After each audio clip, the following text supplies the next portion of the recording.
Thank you for having us. My name is Mariam. I'm the co-founder of Water Protocol for Commodities.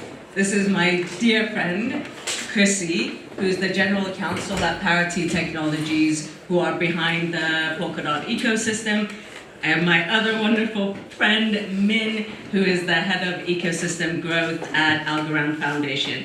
And the thought was Chatham House rules, no recordings please, so if I could have cameras off, you can take photos, but we want to have an intimate conversation around what does it look like when leading layer ones think about scaling and summiting the real world, in which obviously this whole blockchain ecosystem and everything we're doing in crypto is such a small part, and how might we collectively summit real world, and how do these ladies and the ecosystems they represent, which are some of the largest in crypto, how do they think about that future and how do they think about scale? So that's what we're going to talk about. It's going to be super intimate. I'd love you to get involved. If you have questions, you want to chat with us, we'll do that here. But first, I would love to have you ladies introduce yourselves, tell us a little bit about you, and I want one story that we won't see in any of your public profiles that is a part of why you are here doing what you're doing today. Not being recorded, no. Okay, Chrissy gave me the signal, you go first. So, hi everyone, I'm Min, and as Mariam mentioned, I focus on ecosystem growth at Algorand. What was I supposed to talk about? Introduction, who you are, which you did beautifully, and I want a story. A story, okay. So, my story is that I came to the States as a child. I was born in Shanghai, and I moved to the US when I was 10. And when I came here, my dad was a graduate student, so he was really busy in the labs. My mom was working, and I was very much on my own. And I learned a lot on my own. I learned how to cook rice, if it was too soggy, if it's not too soggy.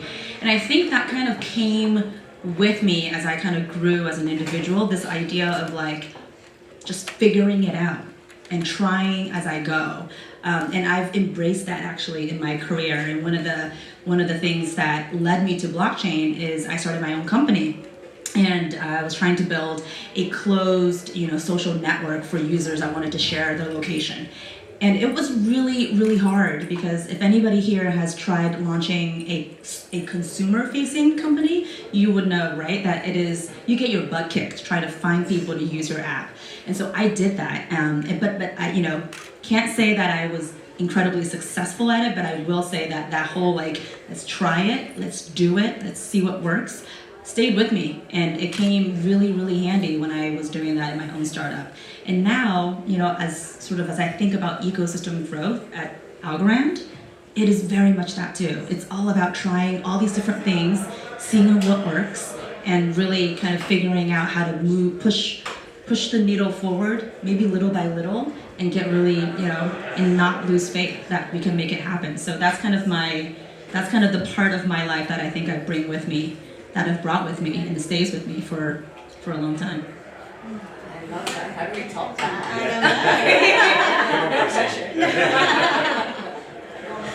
I won't be able to top it, but I'll definitely try to, be on the par. So what brought me into Web3 was basically, I'm a lawyer by background. I come from a family of lawyers, but I didn't want to be your average lawyer, right? Whatever that means. So after I graduated from law school, I decided to strike out. I went to law school in DC, and I was working with the Linklaters, and they gave me the option to start in Hong Kong, London, or New York. And I had a Goldilocks moment, which was Hong Kong's too far, New York's too close, London will be just right. And I went for 2 years in 2002, and I'm still there, right? At a zero on the end of that 2 years time period. And very quickly I realized that corporate law just wasn't for me, so I wanted to strike out and try a different area of law and regulation. And that led me to compliance in an investment bank pre-financial crisis, right? So at that time, lawyers in private practice weren't really moving into compliance in-house. They were starting to do it in the States, but not in London, right? And they were doing it in the States because of Sarbanes-Oxley and Enron. And then, of course, the financial crisis happened, and that changed the face of compliance, advisory compliance. And I was actually at Barclays Capital during the financial crisis, so through the Lehman acquisition and all of that. And then after about 7.5 years of doing that, I was like, I want to strike out and do something else, you know? And that led me to working with a former UK Prime Minister, Tony Blair, for almost a decade as his Chief Operating Officer and General Counsel for his Institute for Global Change. That was time to strike out, kind of, you know, I was like, okay, this is great, but I need something different, and that brought me to Web3. And I thought, I want to be on the bleeding edge of law and regulation. This is it. This is going to be the place. Now, I think, be careful what you wish for. Because I joined last January, and certainly the last, you know, few months, year, has been extremely busy on the legal and regulatory side. So I think that, you know, wish to strike out, try something new, be open-minded, not be your average lawyer is what has led me here today. And with these wonderful women sharing the stage to talk about some like really, really amazing things that can change the world for a generation. I love that. And I think one of the things that made me really want to have this conversation is I know both of these ladies incredibly well. I love them, I admire them, but the ecosystems they sit in as well are such powerhouses, but they are collaborative and they are inclusive, and we can talk about all the ways in which we want to grow without feeling like there's any pressure to hold one another down, because this whole space is about rising together as part of the movement. So one thing I'd love to ask you both is, you know, if you were to think about Algorand and the whole ecosystem, what would you say is the thing that you're most proud of, Min? Because then I'm going to ask you the opposite. So we start with the good and the thing that's most exciting, and the same with Polkadot. And I'd love to start there, and then we sort of move on to, if we think about our frog in boiling water, what is that? But that's coming next. Okay. Prepping us. Exactly. So I can start with Algorand. So actually, for those of you who are not, actually who, can I get a show of hands for those that are familiar with Algorand? Wow. This is so lovely. Yes, thank you. So then I won't actually go into what Algorand is. I'll just go into what I'm most proud of, which is, I don't know if we recently, one of the most exciting projects, I think, on Algorand right now is a project called TravelX. How many of you know of TravelX? Yes. So TravelX is basically tokenizing airline tickets on chain. And they have partnered with this airline called Flybondi, which is a low-fare, low-cost airline based in Argentina. And every single ticket you buy is an NFT that you own. That's cool. That is amazing, right? Because, and the first question that comes to mind when you hear that, you're like, the airlines allow that, right? Because the airlines have no incentive to give that ownership to the users. And yet, Flybondi is doing this. And I think like, and I can share with you, you know, all the reasons why they do it, but I think what's really incredible about this is that the dynamics of the entire industry, if this can, and they are talking to many other airlines, if this can expand, the dynamics of the travel industry and the consumers will completely be turned upside down. And I just think that is so powerful. That is such a beautiful, I think, use case of a blockchain technology. And I think, you know, on point to today's topic, right? Real world assets. This is a digital real world asset that didn't used to belong to us as a consumer. When you used to buy a ticket, it is not yours, right? It is the airlines, and you had to call the airlines to update any information. Now, not only do you own this ticket, you can transfer it, and you pay a 5% fee if you want to transfer it to whoever you want. You can sell it on the secondary market and share that revenue with the airlines. And so I think that is, I'm so proud of that project. I think it's so exciting, and you know, the team here from our end knows that we're going to do everything we can to partner with TravelX to help them expand, to get them the reach that they need. So anyway. Do you have some questions as well on that topic? Is that okay? Yes, yeah. What happens when you use a ticket? When you use the Like ticket. NFT, yeah. Oh, that's a great. I think it just stays, and it is no Does- longer. Yeah. So that there's metadata that is associated with that ticket, and so there's a date and there's a flight number, So all I right? hear of traveling, I buy a ticket, right? Yeah. And I use it, and that's Yeah, it. that's I it, take it away, that's it. Right? But then But- what you could do, right, is you then hold that NFT. Right. You have used it, but now you can show off and flex tickets that you have purchased, flights that you have gone to, and then if you fly, I mean, think about loyalty, Right. right? Think about all the other things you can do in terms of rewards. Okay. Yeah, exactly. So you can't use it, but you still hold that NFT, that ticket. Of course, the airlines don't like calling it an NFT, and it's not. It's called Ticket 3.0. Yes, I love it. Chrissy, what have you got for us? So, one of the things I'm most proud of is, I think, a commitment to use cases beyond just DeFi. And I think water is a great example. Ethical commodities. I mean, one of the things we're talking about a lot within Parity, within the Polkadot ecosystem, is the fact that it's very easy to say that we're changing the world and to lose sight of the fact that many people in the world do not have access to 4 fundamental things that they need to participate in what we do.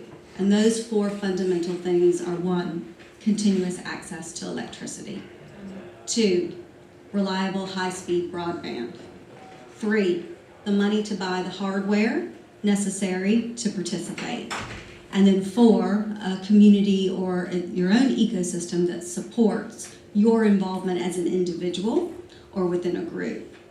And, this is not a global north versus global south thing. I mean, I'm from Charleston, South Carolina. If I go to rural South Carolina, I don't have reliable high-speed broadband, maybe not even reliable electricity in some ways.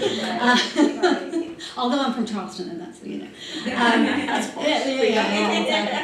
So the fact that I work in a place where we have these conversations, to me, that's why I joined, right? And lifting your eyes, looking beyond yourself, and thinking about that impact that you can have. Now, we may not be able to do it, but this goes back to the collaboration, which is partnering with the right people on all of those things to truly change the world and level the playing field.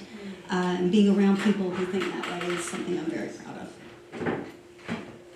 I mean, this is the perfect time to ask Miriam Yes. to share a little bit about what water is doing, because I think that is, to your point, one of the most impactful, exciting projects that is making a difference. Thank you, that's lovely. So water is a layer 1 parachain within the Polkadot ecosystem. We are also very close to Algorand and love them. We are a parachain to bring a new class of ethical commodities on chain. So when you think about commodities, think of the electricity you consume, think of the coffee you drink, agriculture, everything you consume is a commodity. And by definition, everything we pollute is a result of a commodity. So when you have a gathering like this, really thinking about carbon and climate, the place where it's most impactful is linking with the source of that pollution and consumption, which is commodities, right? So in my world, getting those flows on chain, getting those flows in a world where they're transparent, visible, and programmable. So a whole community of developers and entrepreneurs can come and help us solve the really big dilemmas of commodities, some of which you mentioned, right? Every time we think about pollution versus access, every time you think about prosperity versus the prosperity we export from the local countries where we produce metals, minerals, oil, and gas, right? Every time you think about consumption and activism and whether activists have any of the information that actually makes them powerful and impactful, And if they have that information, how do they even send signals upstream to the producers to change the way they behave based on some metrics, etc. they value? So all of that, and the reason I think it's super important for all of us to talk about this stuff is when we start to talk about real world and summiting those, it's going to take all of our collective genius, talent, time, bandwidth to tackle these huge intergenerational dilemmas. And and that's why collaboration feels to me to be the most ninja thing when you find humans like this, right? So thank you for giving me a moment to talk about us too. I've been interviewed on the panel too. Do more. But now we're gonna, please. I just did the Rust qualifying exam. Oh, well for done. Polka Dot Academy, so fingers crossed. Oh, Yeah. fantastic. For Berkeley? For the Berkeley. For the Berkeley, Yeah. yeah, and I grew up right there, so I'm super hopeful. Things- So my question is, when I hear unbanked, I get really nervous about banking them. How do we measure, because population in and of itself doesn't create pollution. Population times GDP does. So it's the economic activity that actually drives the extractive problems. So how do we measure the impact of lifting people up? Because when you lift them up, in our mind, we're lifting them up into our world. Isn't it wonderful? Right? How do we, they might be just fine on their own. We're the ones that are introducing this economic Well, paradigm. I don't know. I used to run Shell's trading business in Nigeria. Okay, so and I that's can what I assure wanna know. you that nobody in Nigeria appreciates what we have done on the ground, and they do not want to stay there. We did a survey of, sorry, I'm deeply passionate about this. I've spent 10 years doing a lot of this stuff on the ground, and we did a survey, my team did a survey on the average Nigerian population who touched anything to do with like Lagos, Port Harcourt, where industry is its most active. And the question was, if you had one ask from the energy infrastructure space, what would it be? And the answer was, not continuous electricity, not clean up your act. It was, we would love to know what hours of the week we can have power consistently so that we can plan refrigeration, cooling, plugging things in, being connected during those hours. Now, in our worlds, that's so far away from even like what we think about as needs. And I think it's really important. I have, part of our team was based in Lagos, and for a long time they wouldn't turn on their cameras. And at some point I was like, dude, why do you guys never turn on your cameras? And they're like, well, it's night and we have no power, so you can't see anything if you turn on the camera.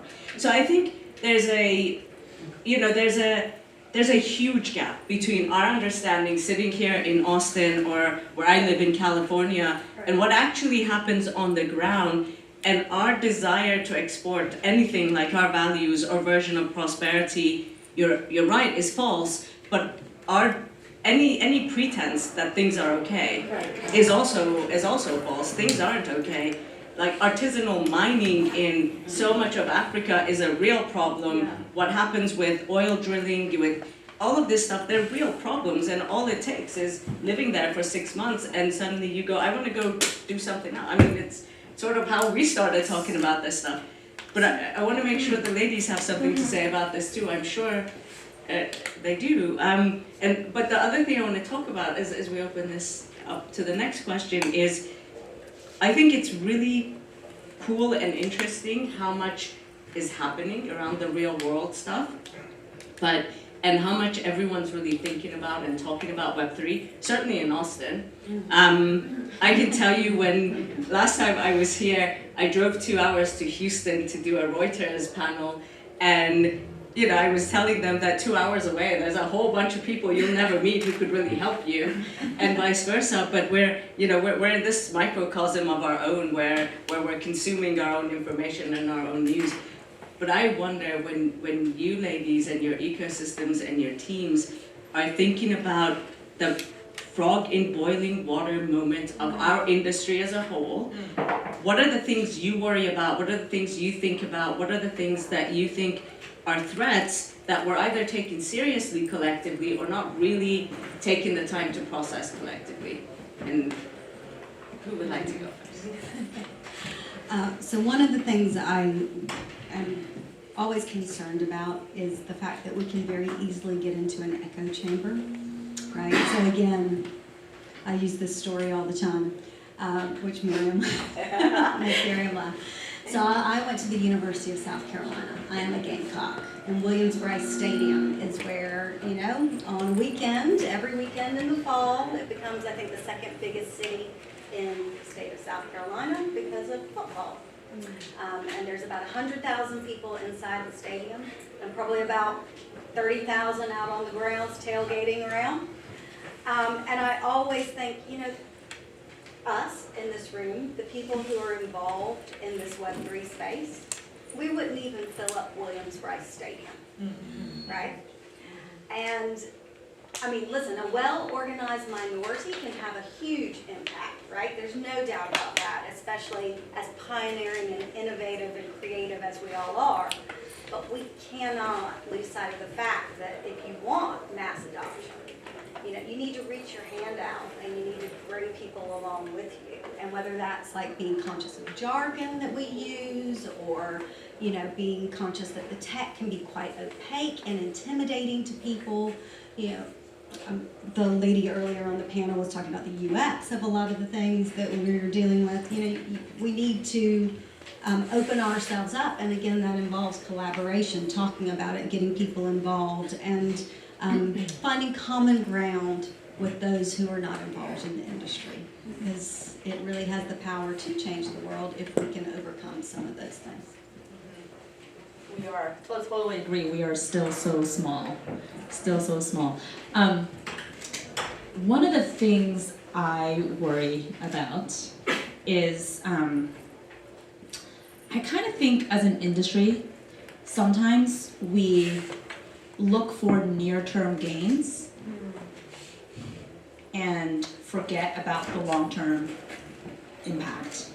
I think that to me is a short-sightedness that we know and we can learn from history that we should be thoughtful about, that we should be careful about. But yet I see it happening just everywhere. And so that is, you know, it's something that I think we always collectively, collaboratively, I think need to remind the entire industry about. And I feel pretty, you know, I think it's like one of those things where I think collectively, if we speak up about it and remind everybody about it, and I'll give you an example why this is kind of top of mind for me. You know, as I'm sure many of you know, kind of what's happening with OpenSea and Blur, right? And the fact that Blur as a marketplace is able to take so much market share from OpenSea is indicative of the fact that a lot of people who are buying and selling and trading NFTs are doing it as an investment. And that is wonderful for those people who would like to think about NFTs as an investment. But it is not wonderful for I think what a lot of artists and creators believe to be the fundamental beauty of an NFT, right? Again, this goes back to ownership, like royalties, being able to participate, being able to interact with your fans. So some of that like long-term gain, like the real impact that NFTs can have on a creator and an artist gets lost a little bit when we're thinking about the short-term gains. And it's not that one is wrong, it's not the short-term gain is wrong, but I think it's important for us as an industry to remember that there is a long-term impact that we can bring. So anyway, that to me I think is, I don't know, I want us to keep that in mind all the time. Try being in our group where we're talking about, I know, so when we started doing this journey like 2 years ago, we're like, we can bring commodities on chain, and our partners, we've had partners who've been with us for 2 years and are still not even comfortable telling people they're our partners. Like that's the life cycle of a journey of bringing regulated industry and commodities on chain, and so every time I'm about to do a talk, I'll get a note from PR, which is their job. It's great. Like, are you gonna make an announcement?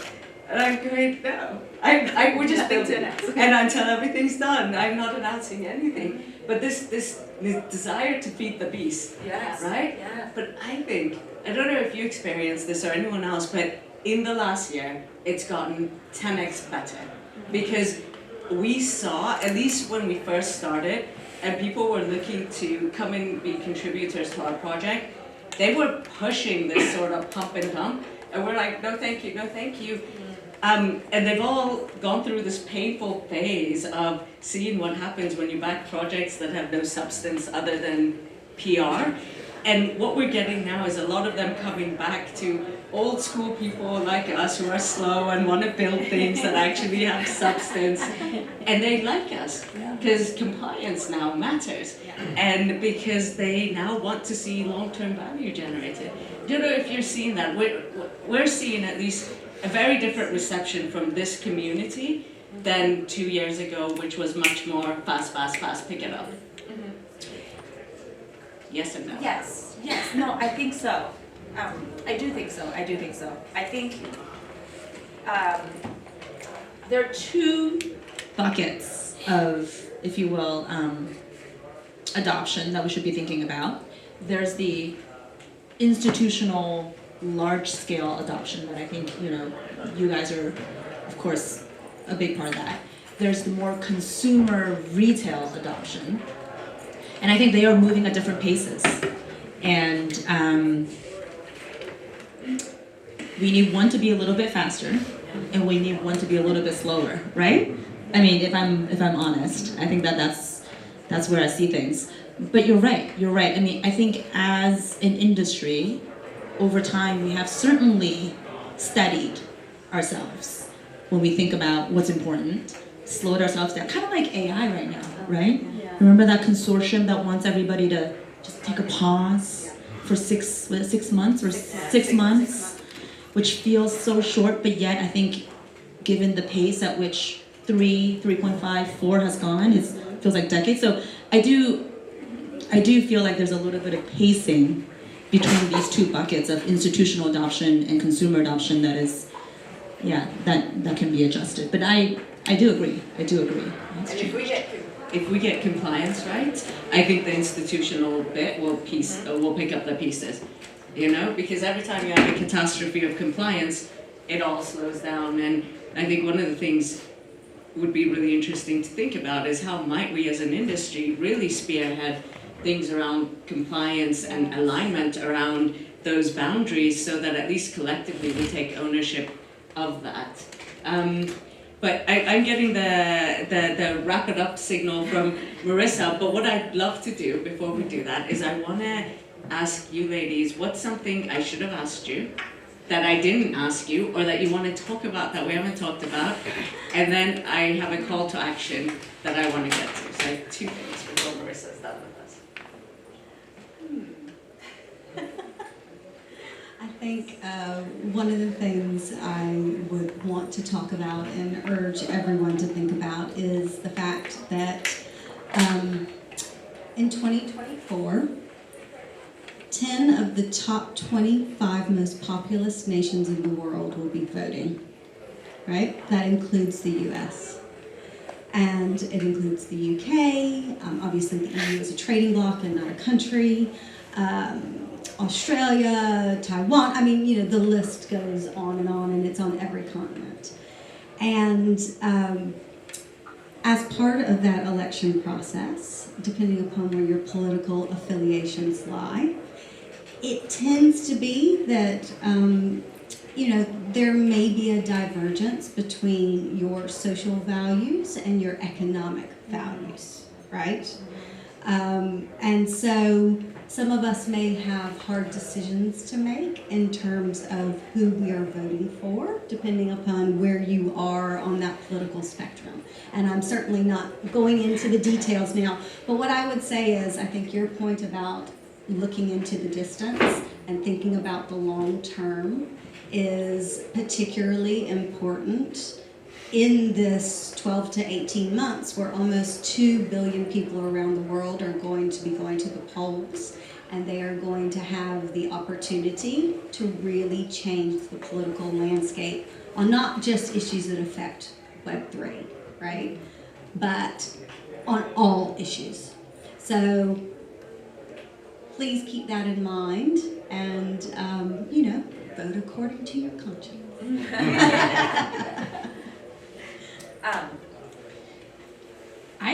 I don't know that there's anything that I will want to talk about. All the stuff I think today has been really interesting. I would have expected you to ask us to make a prediction of some kind. I don't know what kind, but that would be fun for the next conversation we have. Make a prediction of No, some I don't kind. have any prediction. I'm looking for creative ideas, but I don't have a prediction per se. I predict she's going to get us together again. Oh, I think you're right. I'm on that prediction. You'll take that. Well, thank you for the setup. So my how might we is how might we go from a world of when I look at blockchain and coming from my old world, a big part of why we wanted to do water was to get to a place where you can actually take the real world, one piece of it, and put it on a home that's interoperable.